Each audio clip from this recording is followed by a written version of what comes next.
আমি দু একটি কথা বলবো। যে কথাটি হলো, আমাদের প্রার্থীর কোনো কিন্তু ঋণ নেই, সে কিন্তু ঋণ মুক্ত।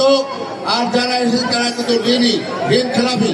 সেই দিকে খেয়াল করে আপনারা আপনাদের মহামূল্যবান ভোট প্রদান করবেন। আমরা 17 বছর অনেক কষ্টের মধ্যে ছিলাম ব্রিটিশ সরকারের আমলে। আমরা সেই আর চাই না, এমন লোককে নির্বাচিত করবে না যাতে 17 বছরতে আরো বেশি করতে হয়।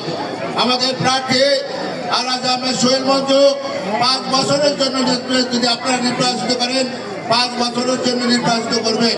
যদি মনে করেন তার কথাবার্তা যেগুলো বলেছে এগুলো রাখে নাই, 5 বছর তাকে আবার আপনারা প্রত্যাখ্যান করবেন। আমি বিশ্বাস করি তার আলাপ ব্যবহার কথাবার্তা ইনশাল্লাহ যতদিন বেশি থাকবেন আপনারা জয়ী করবেন।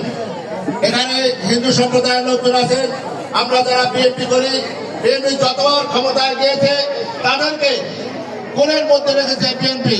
ইনশাল্লাহ আগামীতেও সোহেল মঞ্জু সাহেবও আপনাদের করে রাখবে।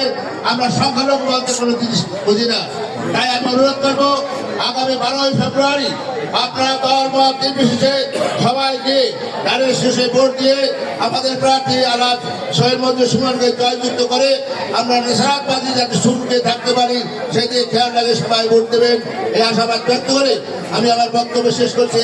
বাংলাদেশ জিন্দাবাদ, শহীদ জিয়া অমর হোক, খালেদা জিয়া অমর হোক।